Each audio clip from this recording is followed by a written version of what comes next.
Welcome all of you to Annie Maths. We shall be doing exponents today. Now, this is a 7th standard topic.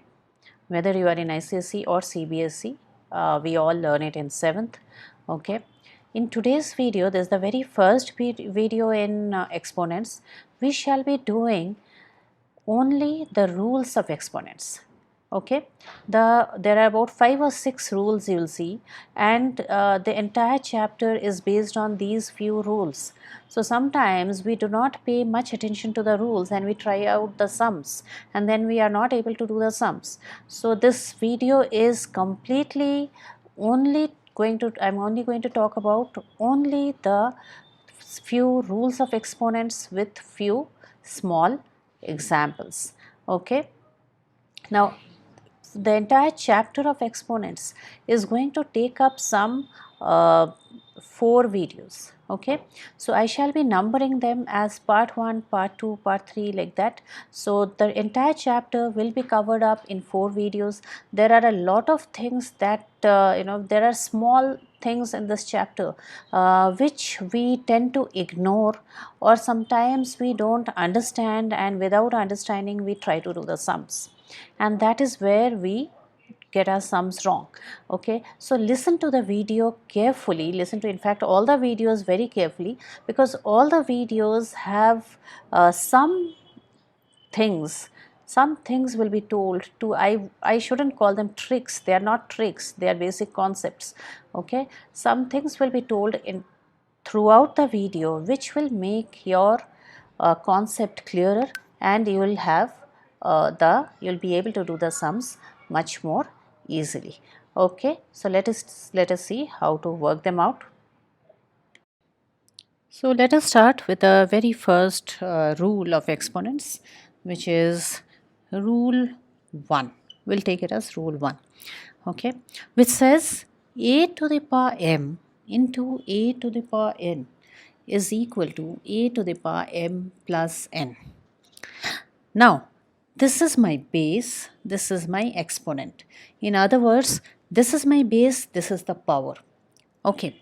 Now here, if you note closely, you will see that the base is same, a and a. I'll give examples also. So this is a and a. As long as the base is same, and the powers can also be same. That is not important whether the powers has to be different. Power has to be added, like 2 to the power 3 into 2 to the power, let's take 4. Okay, something like that. Is, you see the base is same. 2 to the power 3 plus 4, which is 2 to the power 7, isn't it? Okay, so we got our answer as 2 to the power 7. Now this is, rules are practically a shortcut. It is not possible in exponents to work out everything, write 2 3 times, write 2 4 times, and then multiply and do all that. Okay, so that is why we are learning exponents, to learn to work on these power numbers in a shorter method. If I take a fraction even then, okay, into, let's take half to the power 7, let's take 7, okay, half to the power 10. Now what am I checking? The only one thing that I'm checking is the base same. If the base is same, add up the powers. That is our first rule.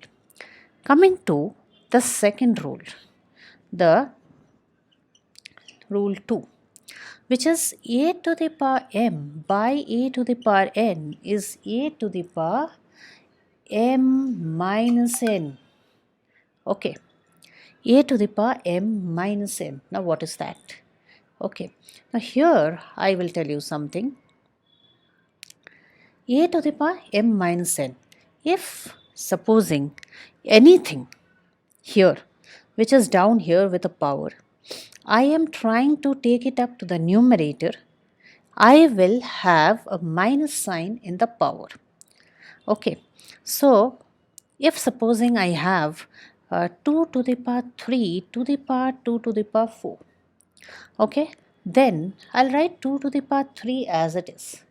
Okay, I'll write 2 to the power 3 as it is, and 2 to the power 4 actually goes up and goes with a minus sign.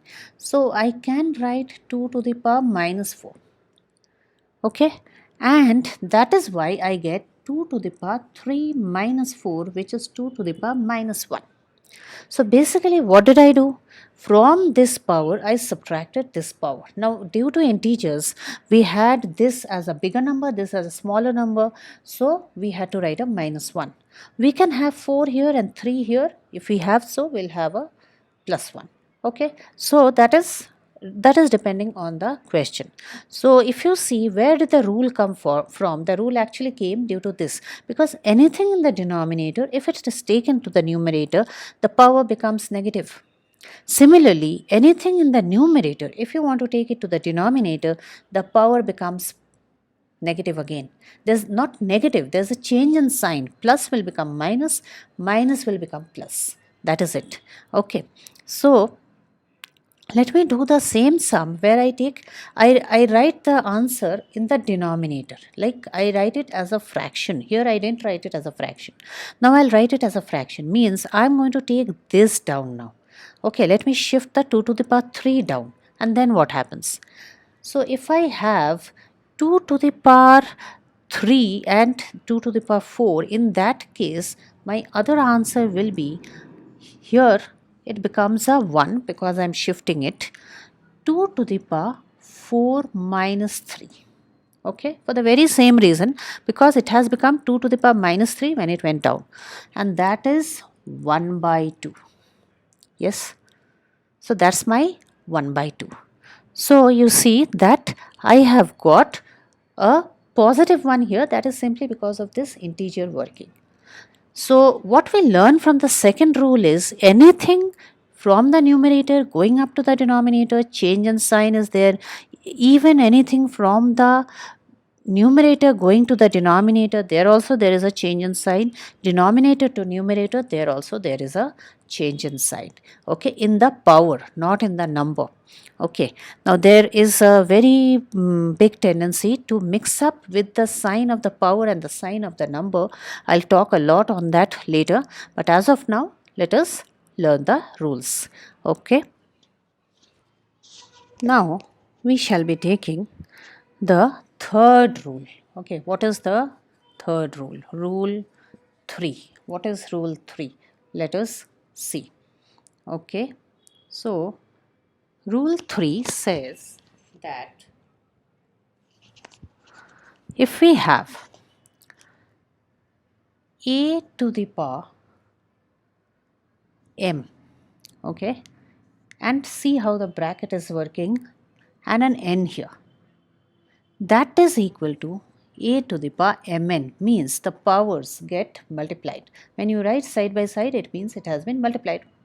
Okay, so now if I give you an example, 2 to the power 3 to the power 4, that is 2 to the power 12. As simple as that. I can take a fractional one also. If I take 1/4 to the power 3, okay, 1/4, and then to the power 4, that is 1/4 to the power 12. That is my answer. Okay, here I didn't write the 3 because then you would have thought that the 3 is meant only for the 1 and not for the 4. So if it is a fraction, we should use a bracket, which shows that this 3 is meant for the numerator and the denominator both. Okay, so that is 1/4 to the power 12. So we just multiply the powers and write it. Okay, so let's come to rule 4. Now one thing I want to tell here, supposing there is a minus sign here. Okay, nothing to worry, this really disturbs everybody. So you put this, okay, put a minus and make it 12. But then one thing, if you see this power is even, then in the next step you can actually remove the multiplication and write like this. Okay, you can actually remove the minus sign and write it like this, because for even numbers the minus goes, because every pair minus into minus, minus becomes a plus. So minus has become a plus because of the number 12, which is even. But supposing you had a 13 there, then what to do? Let's suppose you had a 13 here. Then you will have to retain the minus. You will have to keep writing the minus even in the answer. Okay. Now let's come to rule 4, the fourth rule. Okay, here you will note a slight, you have to be very observant in this, because in the very first one I told that the bases are equal, the base has to be equal. Now in this you will see that the bases are different and the powers are equal, like a to the power m into b to the power m. Note it. A and B, the bases are different, this time the powers are same. What do? We multiply the bases and write the power only once. We multiply the bases and write the powers only once. That is the way we should work. Okay, so A, B to the power m. Let's take a small example. 2 to the power 3 into 5 to the power 3. Okay, so what do? It is a simple 10 to the power 3. This is how you work on this. Okay. Now, here I will want to mention another thing, which is these are the 4 basic rules. But after this, there is one simple thing which you should know before you are, you start doing exponent questions. I call it rule 5. Okay. What is it? It is any number to the power 0, any number is always a 1. Okay, so it can be a fraction. This can be, 2 to the power 0 is a 1. 0.2 to the power 0 is also a 1. Even a plus b to the power 0, that also is a 1. Okay, so every time we have anything to the power 0, this can even be a fraction, half to the power 0, that also is a 1. So the moment you see that any number is to the power 0, you can write it as a 1. Okay, so these are the different rules that we are going to use in this chapter further. Okay, so one thing I don't want to increase the number of rules here, I just want to say, if you see a number somewhat like this, 3 by 4 to the power let's say 5, I really don't count it as a rule, but I'm still mentioning, then it is 3 to the power 5 and 4 to the power 5. This is how it goes. Okay, 3 to the power 5 and 4 to the power 5 means the power here is given to this as well as this. It is not meant only for the numerator or only for the denominator. Okay, so with that we finish the rules of exponents. In the very next part of exponents, this is part 1, in the very next part of exponents we are going to talk about the different sums. We'll start with very elementary questions. Okay, so let me know how you like this video. If you have liked the video, do not forget to like, share and subscribe. Okay, thanks all of you. Thanks for watching the video.